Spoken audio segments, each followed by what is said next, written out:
Hello everyone, I'm the guy and welcome back to Norcal Rivals, the Red Bull Proving Grounds. And with me, we have one of the surprises of this tournament so far. We have Mr. Brass. How you doing, sir? Thank you for having me. I'm doing great tonight. It's a great night in Milpitas right now. Dude, this is crazy. I mentioned to Crackfiend earlier that this feels very much like the tournaments in NorCal about 3-4 years ago, where it's like everyone's packed in. It's like a Hotocon. Yeah. It's like a tighter fight. You know, I miss those tournaments. the classic regional, slamming tournaments where the people are driving out. We're all packed into the same room. And we're in the heart of NorCal actually. This is where all our players are. You can't really get more central than this. We're just a little north of San Jose. Very central. Everyone's able to make it out. It's a great location. But up next, we have Mr. Pavocado versus Josh. Notice. DM Burn Notice. DM. I'm surprised he's still in winners. Wow. Wow. A lot of DM representatives. You're going to hear a lot of cheers from the crowd. Lots of DM in the crowd.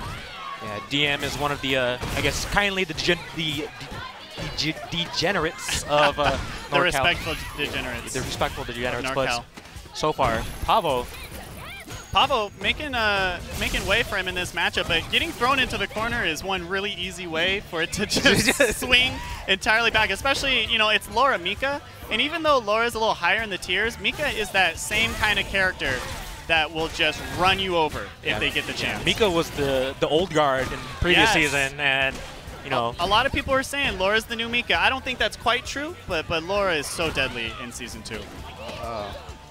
Pavo. Wow, challenges. He has all the resources. He has the corner advantage. Wall goes for the risky read right there. Yeah, Burn Notice is definitely risky read. Oh, yeah, that's going to work. And I bet he buffered and looked for yellow. Yeah. I bet that's what we saw right there, because none of Laura's other command grabs are going to do that. They're not going to have that range, and the dash forward looks very different. Yeah, and typically, Burn Notice is a very aggressive player. He's a very tricky player. Yes. He definitely wants to get in, though. Yes. And not just because he's a Laura player. That's just, that's just who he is. He doesn't want to play the mid-range for too long. And neither does Pavo. Here we go. Right in the corner. Yeah, right where Mika loves to be. Back in Season 1 all over again. But and there we saw the crouch fierce. Very, unsafe on block. Can't really press buttons after it anymore. Look at that. Fighting his way out. Didn't get...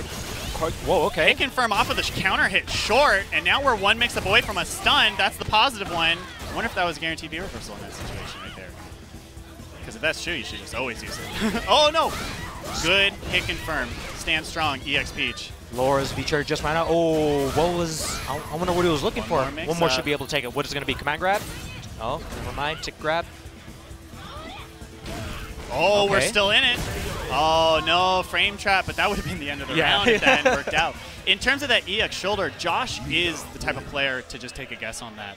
He, using the armor, just, hey, I think you're going to press a button right here. It's something that he does go for. It just didn't work out in that situation. I definitely think that Laura can, she's one of those characters where you can make those kind of reads, because if it does convert, then it's huge. Yeah, it's a horror story. You also don't have to, because Laura's mid-range is not bad in this game. She has some pretty sweet normals in this game. Sounds just like Mika. I know, right? It's like Mika's mid-range is I feel more there's less options in her mid-range. I just feel like Laura's got those good range pokes, and of course the overhead has so much range in it as well. Oh, get the tech trap. EX wheel. Good hit confirm right there. I feel like that's the EX green hand in Street Fighter 5. We shouldn't expect Geef to have it. Just play Mika if you want it. I mean, Geef is getting that weird counter, but... Yeah. Oh, not a stun quite yet. EX Giant Swing may have been guaranteed in that situation, but able to save the meter. Yeah, he gets across the chest. Yeah, he just got it. Good stuff to Pavo. Going on match point now. Yeah, Pavo, actually, he had an injury not too long ago, so he's starting to come back out again. It's a very slow recovery. Tendinitis in the right arm, in the right wrist. Yeah, everybody's getting it. Like Julio got injured. Julio got it. Various Smash players in their thumbs, because Smash is all on your thumbs. And a lot of new studies about ergonomics are coming out about how fighting gamers can circumvent. And it has a lot to do with stretching before you practice. So far, though. Oh my goodness! Pavo. These dash forward Lady Mikas.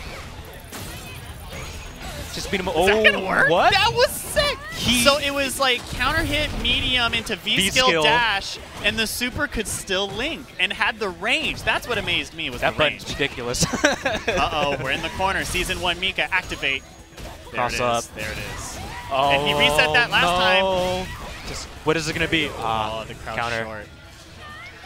Good stuff to Pavo. Yeah, even though he did get injured, he's not didn't show any let up right there. Yeah. Actually, you know, while he was injured, that was during the time when between season 1 season 2 where, you know, characters getting changed. Yes. And he was telling me about how, you know, I don't want to I'm not sure if I want to play this character anymore. Yeah. But, you know, as we've seen in the past month, Mika's just fine. She's different. You know, he shot for the Laura for a while. He shot for Laura Cammy, which is an amazing mix for your matchup. So it's like logically, yes. But Mika was still good enough that he could use his whole full year of Season 1 to really good effect. And he's the kind of player who like really fits the Mika archetype. Yeah. And it's just, it's going to be fine for him. It's just Mika's a more traditional grappler now. It's more of a walk and block game to push your opponent. You need at least 2 conversions if you're mid-screen to, right, you know, to get that, to get the real corner. To get the real meaty. And she has really good corner carry anyways. It's not as much damage anymore, but it's like Irish Whip, Dash Forward, EX Peach. Yeah. Great corner carry. Nadeshko, amazing corner carry. So there's definitely options there, but it's not the meaty off of every knockdown that it was before. But yeah, guys, I just want to thank you guys for tuning in to NorCal Rivals. We are here at Dave & Buster's in Milpitas, California, just about San Jose area. Yeah, an hour away from San Francisco. Yeah. It's not too far. Anyone in the Bay can make it out. It's kind of weird because like I got a few teasers like, hey, is SoCal coming to NorCal Rivals? And everyone thinks that SoCal is only like an hour away, but no. It's 6 to 7 hours, and depending on your luck, it could be definitely more than that. Yeah. But we do have some Fresno in the house. Yeah. Of course. Yeah, it's like I guess the best comparison is like Florida going to Maryland for you East Coasters out there. Right. Everyone lumps East Coast all together. It's like, oh, you guys are close. It's like, it's the whole coast. No. It's the whole coast. Yeah, California, you got to remember, California is massive. It could be... Or long. Yeah, I should say it's long. It's not, yeah, you know, Texas is massive. California's all stretched out. But up next, we have, everyone's favorite, Mr. Apology Man, the kidnapper himself. The kidnapper? I mean, you know, he's known as the kidnapper in other Marvelous games. Oh, gotcha. And he's going up against Magotsai. I have not seen. I've not seen Magotsai before. But we know we're going to see some Rashid. Karin. Oh, Vineeth was excited. We got a fist pump with the Karin pick. I feel like maybe he's got a lot of experience in the matchup. Yeah, he knows something. He knows he's going to get to try some stuff out. And he gets to rock his Firebrand red colors. That's true. With the green eyes. And you know, fun fact, he'll still ask for the first player side in Street Fighter V. That's probably like a psych out. Even without the Firebrand tech. And I asked him, he just goes, I'm just used to it, man. I'm just scumbag Vineeth. All right, here we go. Apology Man versus Magotsai. So far, trying to jockey for neutral advantage. A lot of trading. Yeah, it's going to be interesting to see how, you know, the mid-range pans out, because Rashid is just trying to get in. Karin is a character that can really handle the mid-range very well, so I feel like it's going to be very much up to her to keep Rashid out, and especially in this first round, it's definitely looking like that. Yeah, I'm wondering why Vineeth kind of smirked there before this match. What he knows. I wonder what he knows. I feel like we're going to see some character-specific, like V-trigger combo. Oh, or yeah, some, he's or probably some like, nutty stuff. He's like, oh, I'm gonna do the good stuff. But it could just mean, you know, one of his training partners as well. I'm pretty sure that was a pretty sick target combo to Eagle Spike right there. Vineeth is that Season 2? That could have been Season 2 stuff. Oh, no, crush counter on Wake Up, pressing buttons. Magotsai early on does have the V-trigger. Oh, good jump. Was a counter hit, so he definitely dumped some sort of attempt to anti-air. Waiting for a button. Did sniff out the uppercut in the first round, but close to stun. What's it going to be? What's the setup? All right, what's it going to be? Yeah, character-specific stuff. Good anti-air right there. Okay, man. That wall clip, so he clips to the wall so that the tornado will cross you up. Yeah. And I swear that's not something you get to react to. You got to kind of just know he's going to do that. That's like the Dr. Doom tech in Marvel. No, because in Marvel and Dr. Doom, he hugs the corner and he does foot dive. Yeah. He could cross you up. Oh, right. Yeah, it's similar, man. It's just Street Fighter V is a perfect transition. Well, Rashid is a perfect transition for Apology Man. You know, similar to how like Ultima mained Fuerte in Street Fighter 4, and that's a lot of craziness there too. It's a good transition if you're used to, you know, mind game mix-ups and you want that to be a huge part of your game. Yeah, Vinith is definitely a very setup-heavy type of person. Yes. So if you give him that opportunity, he's gonna run his horror house on you. He's gonna go down the list. Yeah, you know, what's all the cool stuff I figured out? Ooh, jury. All right. Yeah, there was a lot of uncertainty there on whether or not Magotsai was gonna be picking the jury. Yeah, it's a character that a lot of people are kind of transitioning to because she did get buffed. We've acknowledged that she's a complete character. She's a real character now. It's a complete character, very difficult to play, but one of the secret solid characters. But not a lot of players have had a lot of time since the Season 2 migration to really get the character super solid. We did see it from Infiltration, but will we see it today from Magotsai? We'll see. So far, though, within the first 15 seconds, Magotsai finds himself in the corner. Okay, good anti-air. Corner switch. Oh, I like that. Just command jump out of there. Yeah, I'm seeing from a lot of the players today, they're definitely fighting for the corner. Corner advantage. They'll do anything to get out of it. I almost feel like the corner is more relevant in Street Fighter V than any other Street Fighter game. And especially since the stages feel very small. A lot of corner carry for a lot of characters in this game. Yeah. Especially Rashid. You block a string from Rashid, you're in the corner. You get hit by Rashid, you're in the corner. It's devastating. Good overheads there. Oh, that's, stun? I was going to say, there's the stunner right there. Yeah, it looks like Jury is not doing too much. We're not seeing the confidence. Yeah, and we didn't see it at the character select screen either. And Vinith so far, he is one round away from moving on in winners. Moving on, winner's side. You might have to play him, perhaps. Yeah, I mean, yeah, we've played before. Genesis? Yeah, Genesis. And we definitely have good sets. He definitely plays very different from other Rashids. Oh, crush counter. Setup? No setup. Very basic meaty. Oh, there we go. Good counter hit. Hit confirm off of that strong. Oh, wow. Juggles I haven't seen. That was a lot of damage right there. Whoa. Yeah, the crowd was like, is that Season 2? 2.5? Yeah, I just looked at Vinith. He has a very big smile on his face. Moves on in winners. That's what he wanted to show us. He was like... But up next, I think we're getting pretty deep into the bracket right here. Matty Pie. We're getting some bangers right now. Yeah, we're getting some big names coming up. Matty Pie waiting for his opponent right now. I think it's El Cubano Loco. Yeah. Is it? Okay. And typically, I don't think Marcos loves. He doesn't like fighting against Matty Pie because usually. Well, Matty Pie always plays some crazy characters. I mean, before in Season 1, it was Chun, which was never fun in Season 1. But now it's Ibuki, the new terror of Street Fighter V in Season 2. Everybody's trying to show us that she finally has cross-under setups now. Well, what do you think? Okay, besides that, what do you think about her that makes her scary? Besides the obvious stuff.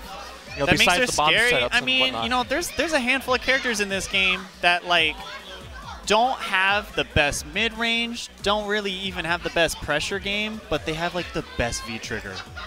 Like, you know, Ibuki, when we look at Ibuki right now, people say, hey, this is like a steam engine character.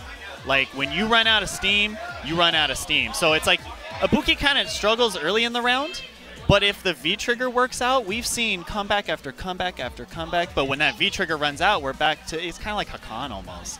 It's like we like, but I mean, not nearly as like, you know, life-ruining to main or something.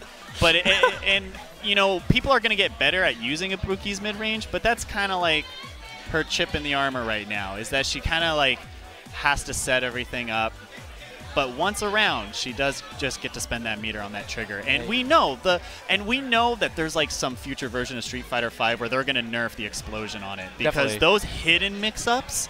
That is the scariest part of Ibuki right now, those little hidden mix-ups. Yeah, but I'm kind of curious what Marcos is going to do here? I mean, is he gonna stick with Vega? I don't think he has any. I don't think he has secondaries in SF5. The only reason he would is if they put Yang in the game, and they haven't done that yet. Yeah, Yang is so one of his secondaries. I really don't think he's got a secondary. Also, Vega's getting buffed soon, so I don't think he'd be even. I don't even think he's looking in other directions right now, because those Vega buffs are looking pretty good. I saw the whole page. Yeah. You know, I saw the Alex changes, and I saw Vega. Alex changes are very relevant. I don't think it's going to shoot him to like high tier, but the -2 shoulder, man, that's a big deal. That's a huge deal. All right, looks like they are getting to the character select screen. But yeah, Matty Pie, I keep saying that. I keep saying that he's one of our secret weapons. Absolutely, and he's keeping it a secret because it's like, it's not like he's winning every local. No. And it's just, you can put him against anyone. He can beat any of these guys. It doesn't mean that he does every night, but he's one of those players that at some point in the future, he's going to have one match that puts him on the map. And we're all going to go, hey, did you see Matty Pie on that? Hey, do you remember where you were when Matty Pie beat X? Maybe it'll be at Red Bull Proving Grounds. Who knows? Yeah, I'm curious because I have not seen him play his Abuki yet, in a set. Yeah. So extremely solid. It's super diamond, if that gives you any perspective. And you know, that it's definitely not everything. But the man grinds hard. He's super diamond on 2 accounts. One for Chun. Yeah, one for Chun, one for Ibuki. Mega grinder. Shout outs to CFN. Getting a big update soon, but here we go. Matty Pie versus DM El Cubano Loco. More DM, lots of DM representation here in NorCal. Their team is ever growing. And there's that raw command dash, testing it early.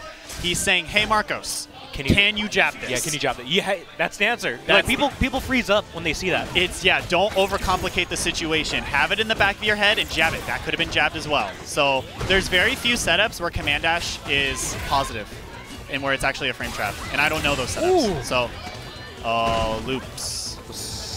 Yeah, raw overhead. Good overhead right there from Matty Pie. Yeah, delay the over just in case Marcos tried to grab, but didn't even block it either way. And you could really blame the loss on those 2 command dashes. Even when Ibuki gets just 1, she can gain so much mileage in the matchup just from having that kind of life lead. Uncontested, you notice he didn't press a button that time. Command dash into nothing. He expected a reaction that time. So far, Matty Pie, he's just running a train right now. Does he spend? No, he doesn't spend the meter. Yeah, he's waiting for one more hit confirm so that meter really hurts. Uh-oh. A little bit delay. Now we get to play Vega's game a little bit, but that V-Skull is really good. The range on it is incredible. It's very vulnerable to jump-ins, but the range on it, it really helps Ibuki's mid-range be competitive. Because a lot of her normals, got a few stubby normals, but her big roundhouse and that V-skill, some good range on those basically, buttons. is it longer than Karen's?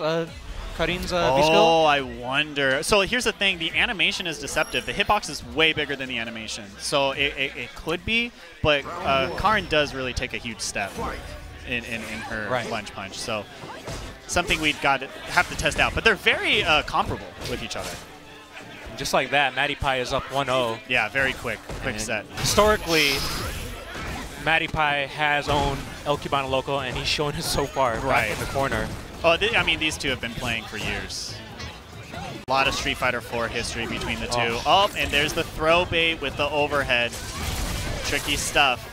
And it's funny, Ibuki doesn't get too much damage, but Guile upside down kick. Yeah. So, yeah, Ibuki, not a ton of damage on this character until the V-trigger comes out. You have to play extremely solid beforehand. Yeah, he's scared. Okay, here it is. Here we go. And went for the raw one. Yeah, it just crossed right under. Crossed right under. And that was kind of the more basic setup because he just wanted to spend the meter in the mid-range. He didn't want the hit confirm. And because of that, it was more of a basic setup, but that cross under worked like a charm. It just feels like, though, that El Cubano Loco is respecting him way too much. Yes.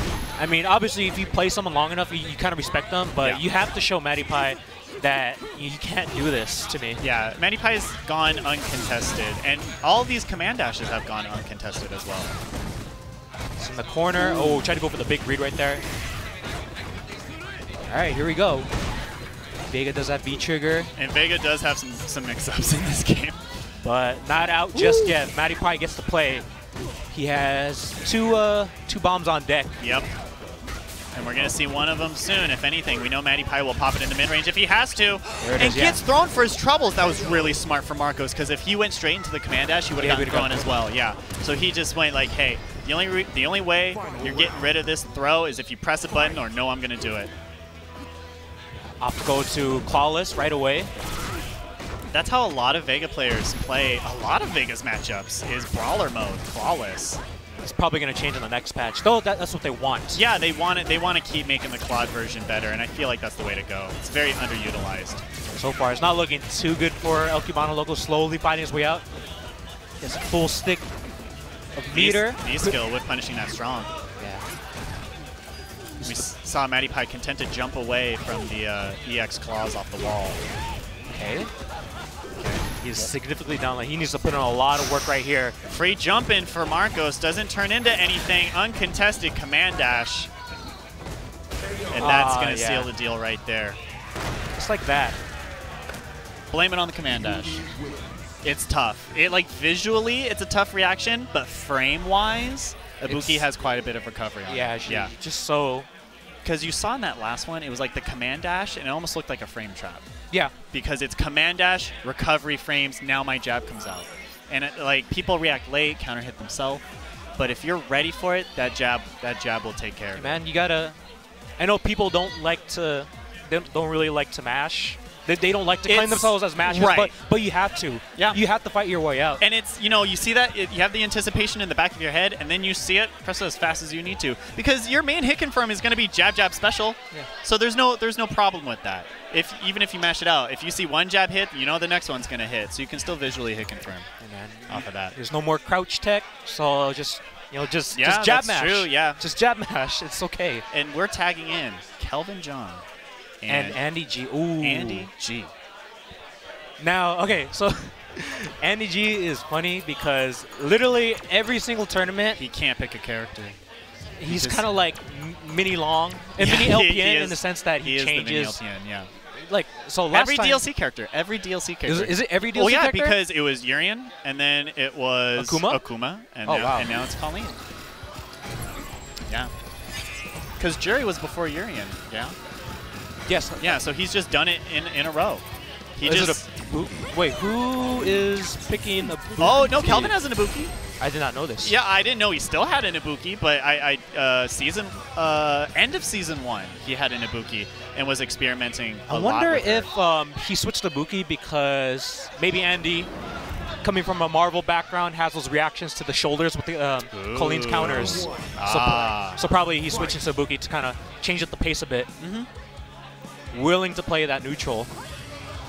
And also, I don't think people have done their homework on Ibuki, honestly, and I haven't done all of it. I'll give myself a B- on that homework, but I feel like there's people out there who haven't really touched the character in the lab and don't really know where her weaknesses are. I feel like, if anything, you should be getting blown up by the V-trigger resets. So far, though, very even. Very fundamental mid-range coming from Kelvin. Goes for the cross-up, finds himself in the corner, and Andy backs up. Uh-oh, what's the mix-up? Some we probably can't see. Oh, my goodness. And you saw Ibuki turn around. You saw the autocorrect. Ibuki turned around and then turned right back. Did the whole 360. That seems to happen a lot in this game. When you're under a character, your character will just start spinning. Yeah, just spinning. That's the best cross-under mix-up. When your character does something weird, and it looks like, something else is going on. That is devastating. Uh-oh, base the throw. One more to stun. Ooh, and what that is right there, it's a shimmy, but if he doesn't see the button, he goes in for the throw. Yeah. And that's perfect. You see adaptations, we've seen adaptations like that throughout all of Street Fighter. It's, I thought you were going to do one thing, but what's my backup? I shimmied, nothing came out, in for the throw. Yeah, Kelvin, despite his bully, stubborn style, he knows. He definitely runs down the list. Yeah. Bit of commotion in the background. But he is up 1-0 against Andy G. This is winner side. Andy. Still winner side for Colleen. That is some good stuff right there. Yeah, I feel like we haven't really seen too much of her yet. And I know there's Automatic out there on the East Coast, flip side tactics. Shout out to him. but so far, I guess, you know, Ibuki, the star of the DLC characters at the moment, along with Urien. Surprisingly, Kelvin does play both of them. Let's see if Andy gets the offense started. Meaty, Icicle Pop. Ooh. Interactions in the air. Frame trap pressure going. Oh, crush counter on the Fierce. Yeah, I didn't believe in it though. Oh, and here we go. What can we make off of this? Basic cross up. Yeah, basic cross under. There we go. Oh, I wonder what that was supposed to be. Do you think that wanted the cross up right there? I think maybe there's a weird hitbox on that, because why else? If that hits in the front, he could block that every time. I wonder what that was supposed to be.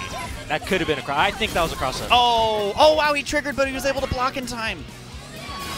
Oh, and there, the EX kunai. Such a viable, it's such a good jump in. Like, basically, Ibuki has like 3 ways to jump in. The regular jump, the command jump, and the EX kunai. And the Super Mario. And the, what, into the parachute? Yeah, Mario World? Yeah, exactly, right? Get the feather. So you have to mix up your timing on anti-airing Ibuki, and it can definitely be tricky. But if Ibuki has meter, it's very likely it's going to be the EX kunai. It's so good for her to close the gap on people. Anti-air jab, good block on the cross-ender, like Kelvin right there. No anti-air. Ibuki with that back strong. Really solid anti-air, but didn't see it right there. You know, oh, baits out the throw with a great dash forward neutral jump right there. Slight light lead, Colleen's side. No, think. Oh, was that skill counter? Okay, that's the real stuff. Air to air with the roundhouse. All right, what can we get? Yeah, there it is again. Kelvin is content to do the cross-enders. Is this going to come? Probably not. Wait, no, never mind. He has the cross. Yeah, he has the reset. You know, the mix-up that I'm most scared of fighting in Ibuki is when the explosion comes up and the overhead comes out, and we never got to see it. But it's so funny he's gotten so much mileage off of the cross-under. Oh.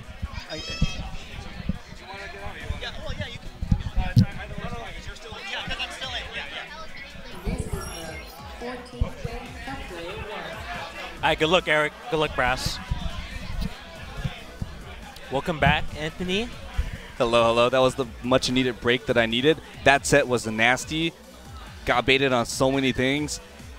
The reaction with punishes were amazing by Kelvin. And I'm surprised. I didn't know he had an Ibuki. I'm not surprised that he has an Ibuki. I mean, like, of all characters to pick up right now to study, it would be Ibuki. She is going to be a problem on the circuit. Yeah. Right? So, I mean, you don't even have to necessarily pick her up to win. Even picking her up just for the knowledge is really important right now. Dude, this next matchup is going to be crazy.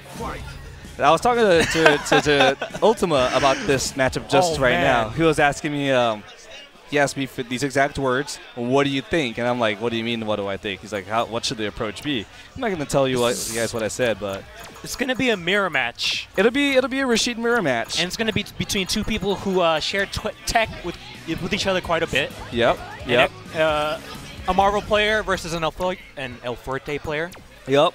So both wild and nutty. I guess. But it's just going to be. I wonder what the neutral is going to look like, because they definitely know what each other's setups are going to be.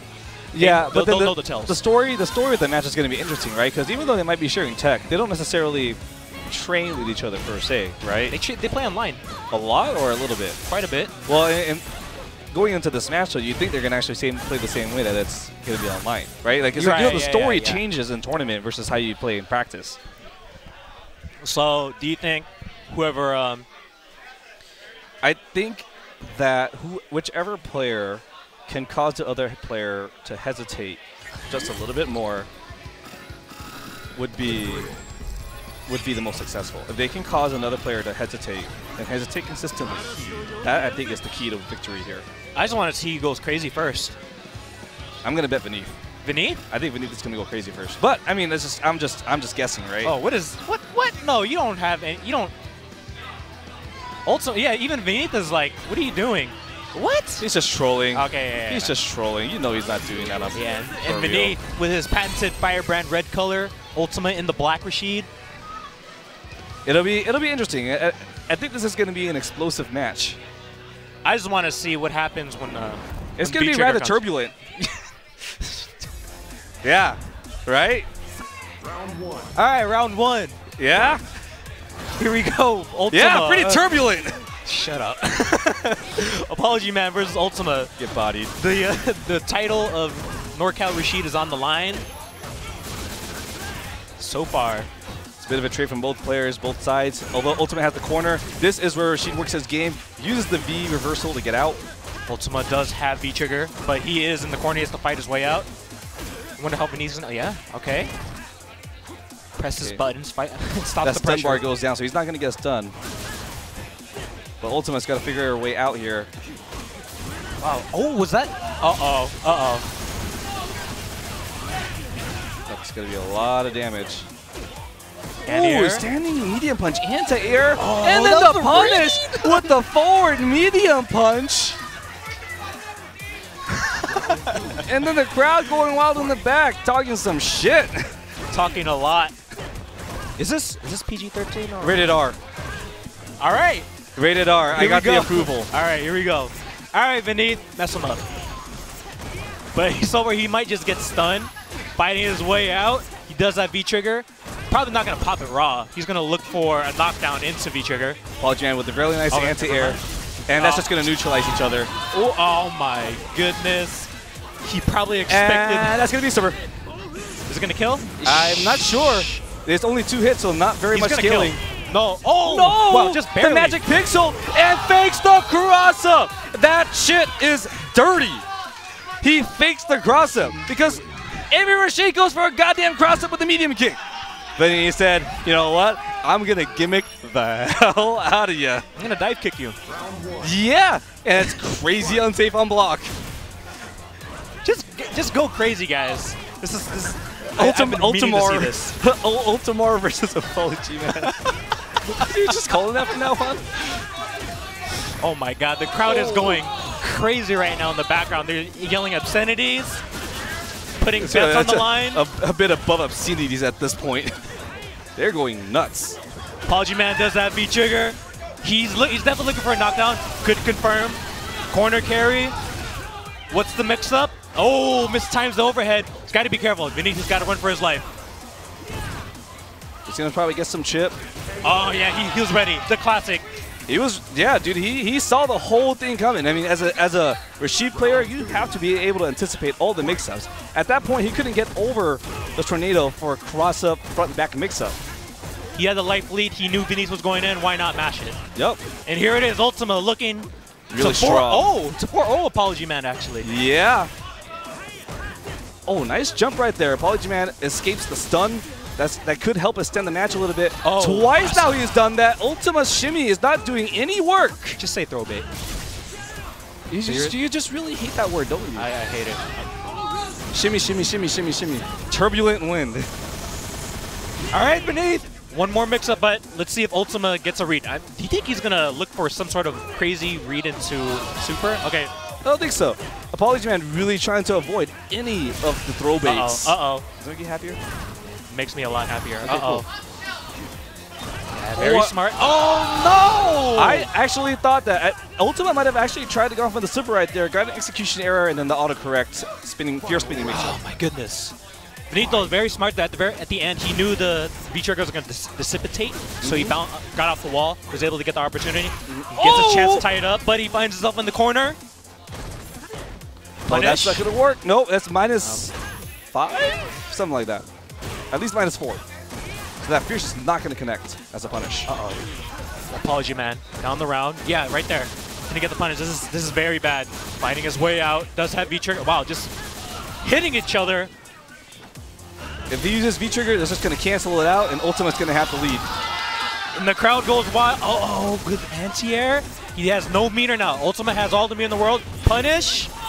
Very nice punish right there from Apology Man. That sweep was going to do anything for him anyways. Should have gone for that. Oh, there's going to be a lot of damage. This plus right here. Oh, that's 1-to-1. Apology Man coming back from the dead. Ultima must be a little bit frustrated that he couldn't use that second V-trigger. They're fighting for the same character title, the same, I guess, beard. They're both playing for the same reason. And wow, Benitez, he was on the he was turbulence of turbulence. He was on the edge there. He was just about to lose, fights his way back. Now it's 1-1. This has been a very interesting match. Apology Man starting to get that momentum going. Apology Man. You're seeing the hesitation out of Ultima now. Yeah, you were just talking about that earlier. Talking about who's going to hesitate and who's going to take advantage of that. The person that wins is going to be the one that gets the steamroll. Good read on the jump back right there. Nice block from Ultima, but he's in the corner now. Yeah, Apology Man does have the V trigger. What's the setup? Does he have to burn it? Yeah, he does. Very good patience by Ultima, but he's down. Oh my goodness. Apology Man is going to expend that bar. That's a good choice. Wow, and Apology Man on the brink of defeat. Ultima was at that point, and now he might be knocked out if he doesn't step it up on offense. This is winners. This is, yeah, this is winners. He'll be sent to losers if he doesn't step it up on the offensive side right now. He needs to step it up. Does have the resource advantage at the moment, but getting slowly pushed back to the corner. There you go, fights his way out. There's a challenge, Apology Man, not letting him get away with anything. So the challenge for that 3-frame short. Apology Man does have V-trigger. What's the read going to be? Oh, that was so smart. You see there, Apology Man did the light to anticipate the anti-light. Maybe we shouldn't be talking about that anymore because things are going nuts. This matchup is he dead? Yeah, he's dead. Yeah. Oh! Yeah, he's dead. Sorry, I interrupted you, but this is getting crazy. This matchup is going way too fast. I wanted to say something. Oh my goodness. Here we go, 1-1. 1 round away. Ultima eats first blood right here. Apology Man has all the meat in the world. This time Ultima expends that bar for the anti-air. He's close to stun. Very close to stun. Be careful. That's a stun. Not gonna kill. Not gonna kill. Yeah, but he's gonna have a meaty setup. Stays in front. Okay, here we go. Oh, they both have V-trigger. They have to be careful. Yeah, but this is in the favor of Ultima. Wow. Even though they both had V-trigger, the best case scenario for Benitez was that the V-triggers would end up trading, and he has no V-trigger to work with anymore, so he can't afford that. Ultima could have forced that out. Instead, Ultima waited for the right moment to do crouching low forward into V-trigger. That seals up for him. Exciting match. You know, literally, I wanted to say one thing, but... What did you want to say? Well, that matchup was way too fast. What do you mean it's way too fast? It's Rashid Mirror. But I did want to say that that match did come down to how the person who was in the corner, how they're going to react to the person, pressuring them. You saw a few times that Ultima, when Apology Man went in, literally just ran in, he was throwing out the crouching lights, crouching light kicks to stop Benitez. Then Benitez would react to, he'd run in, he'd stop short right away, and he'd counter with his own light kick. And then stuff happened. Yeah. Well, I mean, it comes down to it, right? Like in that last round, I felt the hesitation. Again, like every single time in that mirror match, what I see is the most common thing, and nobody should ever suffer having to watch that mirror match too many times, right? It's like watching your L14 mirror match. I mean, this one's more exciting in my opinion. But in that particular match, the first player to hesitate is always the one that's going to end up having to catch up. And then we saw the hesitation. He was able to pick up the offense. He forced the hesitation, and now we have a match between Pavel and Brass and Pavel on the winners. Yeah, that was a good match. That's all I got to say. It was a fun match. There's been a lot of fun matches tonight. I'll say that. There's been a lot of great matches tonight. And you know what? A lot of these players, they're not the usual players you see from Norcal. Up on top. Usually we're used to the Julios, the Jean brothers. Obviously, the one Jean brother is still up there. Yep. But now we have Avocado versus Brass. Brass, earlier he did defeat XSK Samurai. I mean, Winter Fox Samurai. They're going to come for your head for that. Yep. And Avocado, back from injury. I think he still has the cast, right? He still has the soft cast. It's on the table right now. Gotcha. But here we go. Brass rocking the Guile versus Mika. Now this traditionally is not very favorable for Mika. But when she gets in. She gets in, right? But getting in is the hard part. And Brass was ready for that earlier. Now, I am expecting if Brass does decide to pressure Pavocado up close, he's gonna fight his way out. He's not gonna let Brass bully him. He's gonna take risks because if he does succeed, he gets to play his game, just like that right there. Oh, very nice block from Pavocado. Guile has one more. Yeah, cross up. That's gonna be a stun. No, he misses it. And Brass fights his way out. Oh, very ballsy from Pavocado. Pavo gets a dash after the jump away from Brass. It catches him sleeping and tosses him right back into the corner. And that was all off of one wake-up clothesline, EX clothesline. Here we go again. Get to play the Mika game. Looks like he's going for a very steady style now to start off this round. Frame traps and throws. Now, nothing too risky. Is Brass content with staying in the corner and slowly fighting his way out, or he's going to take more big risks? No. Well, he definitely needs to get out. Gets the stun. Wow. We were just saying that Guile should control the pace of this matchup, but once Mika gets in, you know, she gets to run her game. She gets to have fun. I mean, once she gets in against anybody, it's Mika time. So Brass not looking too hot so far in this first game against Pavocado. If Brass can't figure out a way to keep her mid-screen and put her in the corner instead, he's going to have a problem. Because so far, he's ended every round or has been in the corner for the majority of this match so far. This is the pace. This is the pace that Brass loves to play. Very methodical. He's a very erratic player. He will do standing roundhouse out of nowhere. Then get quite a big conversion off it. He has a big life to set. Okay, never mind. He's in the corner. He gets the play. He has Brass close to stun. That should be it. Is he actually kill? Is he going to try and go for a reset here? Oh, he might have actually tried right there. He actually might have tried to go for a reset. He messed up. I wonder if Brass is going to go through the whole combo or opt to spend super. I like for him to just go into the super straight up, but... Ooh, okay. That's also very nice. That's very cute. That was very cute. People in the background giving golf claps is like, very nice, Brass. That was a cute combo. I'll give him respect for that. Didn't need to do that, but I respect it.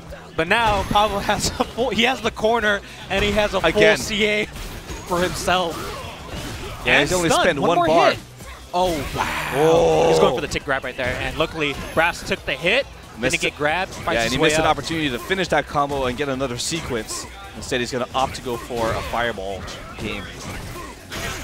Crash counter, no conversion, just creating real estate. Both have V-trigger. What's it going to be? Corner carry? Reset? Yeah, he snipped it out. He tried to challenge right there.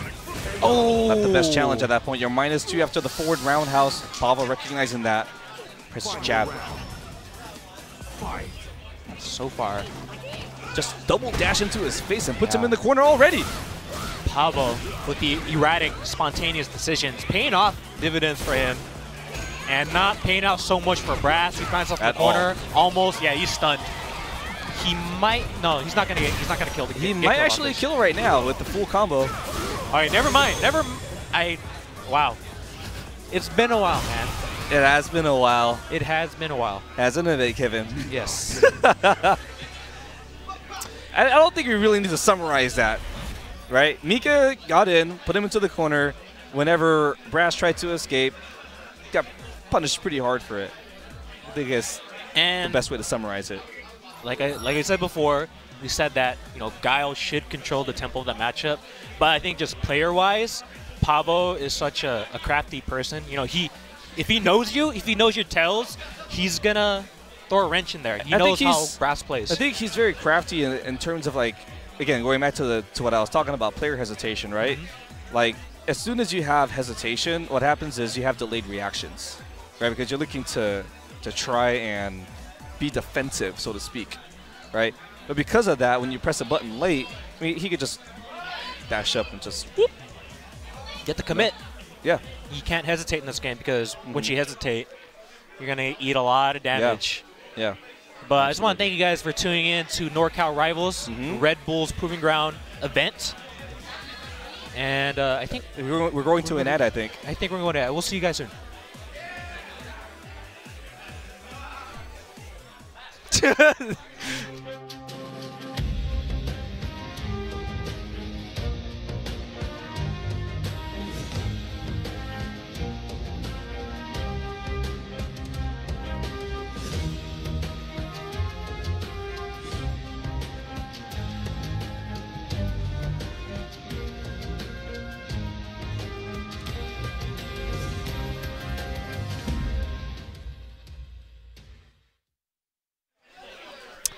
Hello, ladies and gentlemen. Welcome back to Norcal Rivals. I'm the guy. And I'm Crack Theme, and you've heard that too many times tonight. Shout out to our sponsors. One of our major sponsors, we just saw that, Adark. Adark is a sponsor of this Norcal Rivals event. It's a monthly event here in Northern California. I'm not sure if it's actually going to be in Dave & Buster's every single month. I hope so. I'm assuming that it is. It's pretty cool. There's food. There's plenty of alcohol. There's a whole other arcade out in the back over there. Like There's Alpha 3 out there. Alpha 3, Daytona. I was talking about Daytona USA earlier. I will wreck everybody's soul in this. They have Jurassic Park. I will destroy everybody in Daytona USA in this room. A money match for that. Well, you want to see me in Jurassic Park? The No, Lost World. I wouldn't play you in that. Okay. Anyways, also shout outs to Aces. Sorry, I'm going to get to Asus. Asus, Republic of Gamers, and also, of course, Red Bull, because Red Bull is a major sponsor for Red Bull events. Also want to give a shout outs to our 10-0 crew for helping run the stream. Yep. But up next, okay, no. Yeah, we'll be fine. So it's going to be Kelvin Gian on Urian going up against Godir and Zangief. Kelvin, one of the stronger players in Northern California. And Godir, I don't think he gets enough. He doesn't get enough credit. He definitely does not get enough credit. And with the lack of weeklies, it's hard to see some of the local talent actually shine here. But here's an opportunity, so let's see what happens. Here we go. Geef, Urian. You don't see this matchup too often, but from what I hear, it's a struggle for Geef. However, when Geef gets in, he gets to do his things. If he gets the right knockdown. If he gets the right knockdown, and he's very few of them. And he's in the corner, so this will be one of them. And actually, no, not really. It was still too far. Not quite the corner. I just way out. Okay. Yeah, even if he does get the knockdown, you're playing against Kelvin because you don't know what he's going to do on Wake Up. So there's also the player tell that you need to read. So far, he's doing pretty good. But Kelvin fantastic so far. Kelvin John does have X Factor on deck. Ready. X Factor? Come on, he's. I was kidding. I'm just kidding. I'm messing with you. It is X Factor, basically. Yeah, for Urian at least. Yeah, it definitely is. Oh, that's gonna suck. What's the setup? Yeah. No setup. Just shimmy into medium kick. Throw bait. Throw bait into medium kick. Thank you. I don't have any other puns because we don't have any more Rashids. Although I'll think of one just to piss you off. All right. Godir, though, very close to closing the round. Falls into Kelvin's way. A nice anti-air into the fireball right there from Kelvin. The fireball is going to cause a lot of issues for Godir. Nice jump in. All he needs to do is to get one sequence going. It could be the end. Godir. Nice good reactions. He has everything. He has the whole shebang. That was actually negative. No punish by Kelvin Gian. One reach and take it, but I'm expecting from Kelvin. Okay, just a jump back. Ooh, this could be it. What's the setup right here? No setup, just goes into super. Okay. Will he kill is the big question, and he does. Urian does big boy damage. Oh yeah, very big boy damage. Much damage. Now, it seems like, I'm sure Godir has played Kelvin like a bunch of times. I'm sure he knows that Kelvin is a very aggressive, a very active player. And he's extremely active. No fear, man. No fear. But it seems like Godir is killing himself by going for these jump-ins. He's playing at Kelvin's pace. He's getting free damage. I feel if he just got close and tried to deal with the fireball by lariat, throwing it, should be okay, but he's opting to go for the too many big reads. I agree. And Kelvin, he's one of those guys. If he knows you're getting antsy, he's going to feed off that. Godir is trying to guess on wake up immediately, and Kelvin doesn't bite. And we're at match point for Kelvin Gian. Yeah, again, looking for those jump-ins. Kelvin is definitely ready for that. Ooh, okay, gets the cross up. No setup after this, though. Ooh, yeah. Kelvin does. He has a sense that Godier is pretty hungry right now, pretty thirsty. He goes straight into the EX tackle. Still 0 in this current version until it's a -2. Zangief players will be very, very happy about that. Oh yeah, that's true. This should be it. Yep, there it is. Kelvin takes it very convincingly against Zangief, showing the struggle. Although I felt like Godier could have challenged in different areas, and it just didn't quite work out that way. I think he could have just slowed down a bit. I think like if you had to eat damage, you might as well eat the damage by blocking a fireball, because it isn't really all that much at the end of the day, right? You're a Geef, man. You can take. You're meant to take those hits, those smaller hits, not like. I mean, like, because Geef is a, you know, he's the type of character that walks forward and tries to get in your face, right? But to walk forward means you're going to eat damage. So if you're going to eat damage, you might as well eat as little as possible, versus taking these risks where you eat a ton of damage, you know? Or at least, like, if you're going to walk and block, at least make sure that the walk and block is getting you the right read from the right buttons, and that happens enough times that it'll give you confidence that your jump in will be good. I didn't feel like that actually happened. It actually, you know, it felt like Godier jumped in more than Kelvin. And Kelvin was the one that was more grounded against Godier, because he knew that he really, really wanted to get in. Yeah, exactly. Well, unfortunately for Godier, he'll be sent to loser's bracket. But up next, we have... Ooh, this is going to be good. Circus LPN wearing a Combo Breaker shirt. Shoutouts to Combo Breaker and the Teals in Chicago. Shoutouts to Rick the Hado. Always doing a great job at their events. I've never been, but I always hear great stories about it. I should try to go. And up neck, and then after that, up neck. He's going against now. He's going up against Matty Pie. Actually, I almost said I'm a cutie pie, but I'm a cutie pie and Matty Pie are two very I know. different individuals. It's late. It's late. Friend. How late is it? Is it 12? No, it's past 12. Oh my God. It is 12:45. And I have no idea how far we are in the bracket right now. We're pretty far. This is pretty deep. Is it? Yeah. This is deep in winner's side right now. It's going to be Matty Pie versus Circa LPN.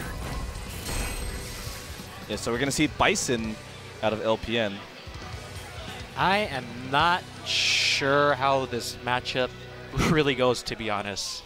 Well, Bison does have a 3-framer now. Yes. So that will play a part in the frame traps that Matty uses with Buki. But I'm just wondering how Bison's going to deal with, all the air approaches from Buki. Because Buki does have a ton of different air approaches. Well, if you're able to anticipate the timing, all you have to do is jump.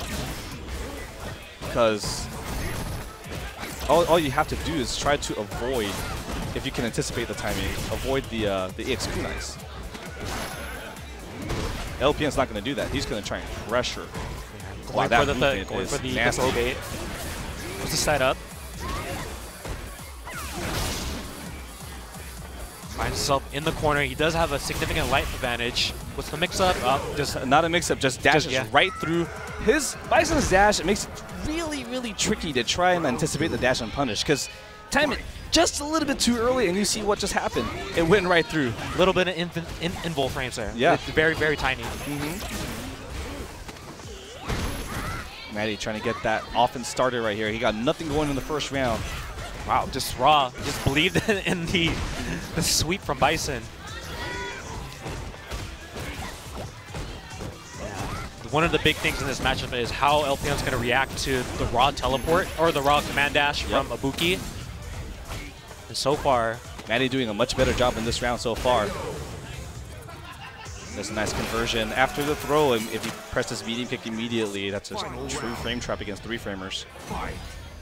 They got the babushka. Is that what's called on Bison? Yes. Yeah. Babushka? I don't know the correct term. It's all good. We don't need to know. Oh, and eats that overhead. Goes for the throw. Yeah, I'm pretty sure that Matty Pie knows what LPN wants. He's definitely not gonna fall for the throw baits. Yep. But he has to be careful because Bison does have V-trigger. Yeah, just eat one combo and then you should be darn scared. Uh-oh.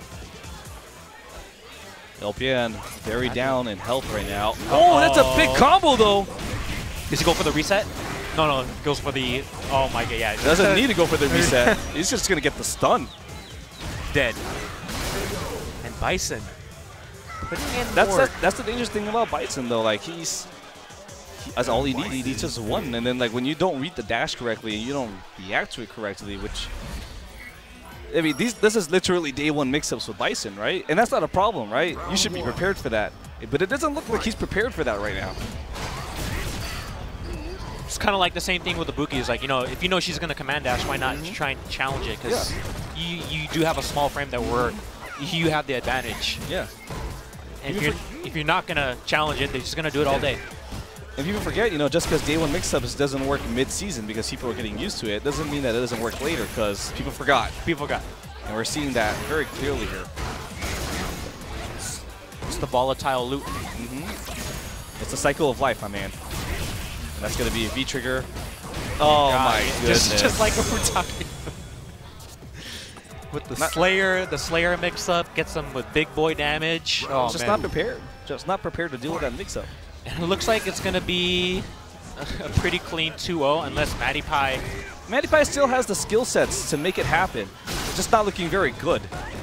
Yeah, see, that time he tried to challenge the dash, even on his wake-up. Yep. But it's not looking good. Oh, my goodness. And just ease that crush counter. Ooh, close to stun. He's not going to have any V-trigger anymore, and that's really bad for Matty. He really needs that for a clutch factor, so he loses a huge opportunity. And this is classic. Okay, if I sway out, Nope. He committed to the jab medium fierce, didn't confirm into the jab medium short, which would have left him at -2, just relatively safe. Just like that, you know, Matty Pie, he showed a pretty strong showing earlier in this tournament, but Circa LPN just kind of cleans them up. I mean, going back to what we were talking about, right? Like day one mix-ups. Okay. Day one mix-ups.